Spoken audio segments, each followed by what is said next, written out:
महिला चालकाचा सोबतच्या सहकाऱ्यांकडूनच लैंगिक छळ केल्याप्रकरणी धुळे राज्य उत्पादन शुल्क विभागाच्या अधिकाऱ्यांसह जवानाला निलंबित करण्यात आल्याचे आदेश राज्य उत्पादन शुल्क विभागाच्या आयुक्तांनी दिले आहेत. तर सेवानिवृत्त अधिकाऱ्यावर देखील कारवाई होणार असल्याची माहिती चौकशी समितीसह महिला बाल विकास समितीच्या सदस्या प्राध्यापक वैशाली पाटील यांनी दिली आहे. वरिष्ठांच्या निकालाने पीडित महिलेला न्याय मिळाला असून कामाच्या ठिकाणी महिलांची छेड काढणाऱ्या अधिकाऱ्यांना चाप बसला आहे. तत्कालीन दुय्यम निरीक्षक आमोद वसंत भडांगे, सहाय्यक दुय्यम निरीक्षक जितेंद्र बारकू फुलपगारे, कर्मचारी गौरव कृष्णा सपके असे निलंबित करण्यात आलेल्या अधिकारी व कर्मचाऱ्यांची नावं आहेत.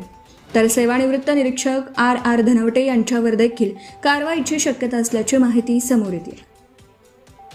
राज्य उत्पादन शुल्क विभागाचे तत्कालीन दुय्यम निरीक्षक आमोद वसंत भडांगे, सहाय्यक दुय्यम निरीक्षक जितेंद्र बारकू फुलपगारे, जवान गौरव कृष्णा सपके यांना शासकीय सेवेतून निलंबित करण्यात आलं असून सेवानिवृत्त निरीक्षक आर धनवटे यांच्यावर देखील कारवाई होण्याची दाट शक्यता आहे. धुळ्याच्या राज्य उत्पादन शुल्क विभागाच्या महिला चालकाचा गेल्या अनेक महिन्यांपासून सोबतच्या सहकाऱ्यांकडूनच लैंगिक छळ होत असल्याचा प्रकार समोर आला आहे. याबाबत स्थानिक कार्यालयापासून तर वरिष्ठ कार्यालयापर्यंत तक्रारी करण्यात आल्या होत्या. अखेर राज्य उत्पादन शुल्क विभागाच्या अधीक्षिका यांच्या अध्यक्षतेखाली नेमण्यात आलेल्या चौकशी समितीच्या सदस्यांनी तब्बल 65 दिवस सखोल तपास करीत तांत्रिक बाबी तपासात अधिकारी कर्मचाऱ्यांचा अहवाल वरिष्ठ स्तरावर पाठवण्यात आला होता. वरिष्ठ अधिकाऱ्यांनी देखील उपलब्ध पुरावे, तक्रारीत आढळलेले तथ्य, ऑडिओ रेकॉर्डिंग या सर्व गोष्टींचा विचार करत 3 अधिकाऱ्यांसह एका जवानाला दोषी ठरवत राज्य उत्पादन शुल्क विभागाचे आयुक्त राजेश देशमुख यांनी शासकीय सेवेतून निलंबित केलं आहे. धुळ्याच्या दारूबंदी विभागात महिला चालकाच्या लैंगिक शोषणा प्रकरणी काय निकाल आला आहे, काय सांगा? नमस्कार.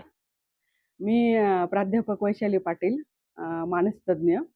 मी बालकल्याण समितीमध्ये सुद्धा 5 वर्ष काम केलं आहे. त्याच्यानंतर महिला बाल विकासमध्ये सुद्धा मी जिल्हास्तरीय समितीवर आहे. राज्य उत्पादन शुल्क विभागाच्या समितीवर मला 9 मेला घेण्यात आलं आणि मग त्याच्यानंतर पुढे ही सर्व कारवाई सुरू झाली. त्याच्यात जवळजवळ आम्ही सगळ्यांनी 64 दिवस भरपूर काम केलं. अगदी सुट्टीचा दिवस होता तर आम्ही सकाळी 10 वाजेपासून रात्री 10 वाजेपर्यंत बसून कंटिन्यूस काम केलं आहे.